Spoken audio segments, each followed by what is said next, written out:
মানে আপনাকে বাধ্য করেছে কিনা? না না, বাধ্য করে নাই। আমি ওকে বলছি যে আমি এখানে যেতে চাই, ভাইয়ার শোতে যেতে চাই, তো ও আমাকে জাস্ট পারমিশন দিয়েছে। কারণ এতদিন হচ্ছে আমাকে অনেক সি ইউ আর 18 প্লাস, আপনি চাইলে আপনি আপনার গণমাধ্যমে আপনি ফেস করতে পারেন। আপনি কোনো মিডিয়াতে কোনো বক্তব্য দেননি এতদিন, এক বছর। আমাকে ট্রাই করছে, অনেকে হচ্ছে আমাকে রিচ করার ট্রাই করছে, বিভিন্ন সাংবাদিক এবং হচ্ছে ইউটিউবার্স আমাকে হচ্ছে আমার কথা শোনার জন্য হচ্ছে আমাকে অফার করছিল। বাট আমি তখন মনে হয়েছে যে আমি তখন হচ্ছে আমার এইচএসসি এক্সাম মানে সামনে, তো তার মানে তখন আমার বাবাও অসুস্থ ছিলেন। হ্যাঁ, তো আমার বাবা ঘটনার 3-4 মাস পরে কিন্তু আমার বাবা মারা যায়। ওহো। এই জন্য তখন আমার মনে হয়েছে যে আমার আসলে মানে সোশ্যাল মিডিয়া ফেস করার মতো তখন ওই টাইমটা আমি ছিলাম না, আমি প্রিপেয়ার ছিলাম না তখন। আমার মনে হয়েছে যে মানুষ আমাকে নিয়ে একটা ভুল ধারণা ক্রিয়েট হয়েছে ওনাদের মধ্যে। তো আমি ভেবে রাখছিলাম যে যদি আমি লাইফে কিছু একটা করতে পারি, হ্যাঁ, আমার একটা টার্গেট ছিল যে আমার বাবার ইচ্ছা ছিল, স্বপ্ন ছিল যে আমি ঢাকা ইউনিভার্সিটিতে পড়াশোনা করব, আমার এইচএসসিতে ভালো রেজাল্ট লাগবে। আমার বাবা তখন একটা কথাই আমাকে বলছিল যে মা তুমি পড়াশোনা করো, মানুষ এগুলো ভুলে যাবে। হ্যাঁ, এটা বলছিল আমাকে। তো বাবা যখন হচ্ছে 3-4 মাস পর মারা যায়, তখন আমি এতটাই মানে ভেঙে পড়ছিলাম। আমার তখন মনে হয়েছে যে বাবা মনে হয় আমার এই রিলেটেড হচ্ছে কাজের জন্য কষ্ট পেয়ে মারা গেছে, তখন আমার এটা মনে হয়েছে। তো এরপর আমি কোনো সাংবাদিক, কোনো ইউটিউবার হচ্ছে ফেস করিনি। আমি তখন পড়াশোনা করি। আমার এইচএসসি 17 দিন আগে আমার বাবা মারা যায়। হ্যাঁ, তো আমার এইচএসসিতে ভালো রেজাল্ট করি, জিপিএ 5 পাই, বোর্ড স্কলারশিপও পাই। এরপর আমার অ্যাডমিশন টেস্ট আসে। অ্যাডমিশন টাইমটা আমি পুরোটাই হচ্ছে আমি নিজেকে টাইম দিছি।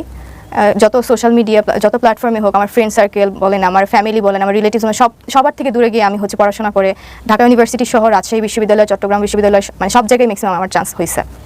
হ্যাঁ, তো আমি যে এই জিনিসগুলো ফেস করছি সেটা হচ্ছে আমি বাইরে বের হলে মানুষ আমাকে নিয়ে হচ্ছে মানে ব্যাড লুক দিত, বা আমাকে হচ্ছে ওইভাবে হচ্ছে ইয়ে করতো যে আমি সেই তৃপ্তি ভাইরাল হওয়া মেয়েটা। আমি কোথাও যেতে পারতাম না। আমার ফ্যামিলি, আমার কাজিনরা পর্যন্ত আমাকে ওইভাবে ট্রিট করতো। আমার ভাই হচ্ছে খুব রাগী ছিল, তো একটা টাইমে হচ্ছে সেও ঠিক হয়ে গেছে। বাট আমার যেটা মনে হয় যে আমার নিজের ভাইও হচ্ছে আমাকে পছন্দ করতো না তখন। আমার কলেজে একবার একটা ঘটনা ঘটে। এই ঘটনার পর আমার কলেজে যাই হচ্ছে আমার টেস্ট এক্সামের পর হচ্ছে আমার রেজাল্ট আসে, তো টেস্ট এক্সামের, তো তখন হচ্ছে আমাদের কিছু রুলস ছিল যে এক্সামের পর হচ্ছে কিছু ডকুমেন্টস আমাদেরকে দেয় প্যারেন্টসদের পাঠানোর জন্য। সেটা আনতে গেছি, প্লাস হচ্ছে আমার মেবি রেজিস্ট্রেশন কার্ড আর অ্যাডমিট কার্ড আসছিল। হ্যাঁ, অ্যাডমিট কার্ড আসছিল, তো এটাতে সাইন করতে হবে। তো আমি যেহেতু সাসপেন্ড ছিলাম, আমাকে হচ্ছে আমার ফার্মাস্টার ফোন করে জানিয়ে দেয় যে তোমার হচ্ছে এটাতে সাইন করতে হবে, তুমি একটু কলেজে আসো। তো আমি কলেজে যাই, টিচার্স রুমে যাই।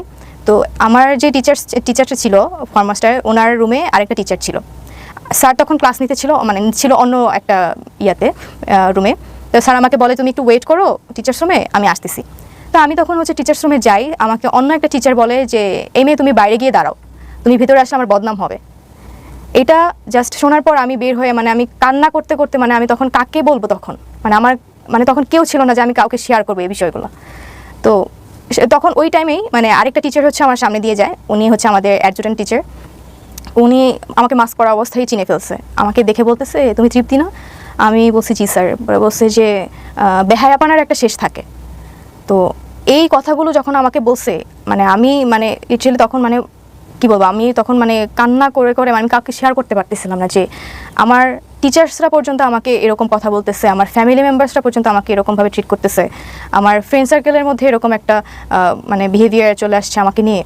তো আমি পরবর্তীতে আমার একটাই লক্ষ্য ছিল, আমার বাবা হচ্ছে যেহেতু চেয়েছিল যে আমি ঢাকা ইউনিভার্সিটিতে পড়াশোনা করি, সব কিছু থেকে আমি দূরে সরে গেছিলাম। অ্যান্ড হচ্ছে অ্যাট এ টাইম আমি কোনো সোশ্যাল মিডিয়াতেও অ্যাক্টিভ ছিলাম না, কোনো সাক্ষাৎকার বা কোনো ইয়েতে আমি হচ্ছে যাইনি। তো এটাই আমার ফার্স্ট টাইম এখানে ফেস করা। কাজটা কি আপনি ভালো করেছেন? না, এটা আমি জানি, এটা আমি ভালো কাজ করিনি, আমি বলবো না যে আমি ভালো কাজ করছি। এটা আমি তখনই বুঝতে পারছি যখন হচ্ছে আমি স্যারকে সব কিছু ডিটেলস বলে দিলাম, তখনই আমার মনে হয়েছে যে না, এই কাজটা মোটেও ভালো হয়নি।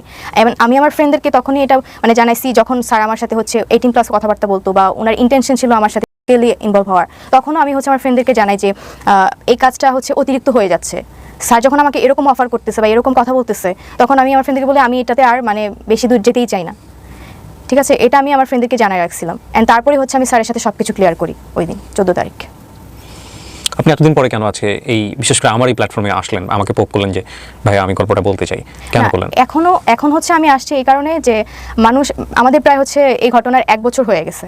হ্যাঁ 1 বছরের মধ্যেও দেখা গেছে আমি বাইরে বের হলে মানুষ আমাকে নিয়ে হচ্ছে ক্রিটিসাইজ করে। আজকের অনুষ্ঠানের পর আরো বেশি ক্রিটিসাইজ করবে। হ্যাঁ আমি জানি, কিন্তু আমি আসছি যে এখানে আমিও ভিকটিম ছিলাম, স্যারও ভিকটিম ছিল। আমি বলবো না যে স্যারের ভুল ছিল, আমার ভুল ছিল না, আমি এটা কখনোই বলবো না। বাট আমাকে নিয়ে হচ্ছে মানুষের যে ধারণা বা কিছু ভিডিও ফুটেজ হচ্ছে পোস্ট করা হয়েছে বিভিন্ন ফেক আইডি থেকে, তো এগুলো যে আমার না, আমার নাম বলে যে চালাই দেওয়া হয়েছে, এটাই আমি মানে মানুষের কাছে ক্লিয়ার করতে চাই যে আমি নিজেও ভিকটিম হয়েছি, স্যারও হচ্ছে ভিকটিম হয়েছে।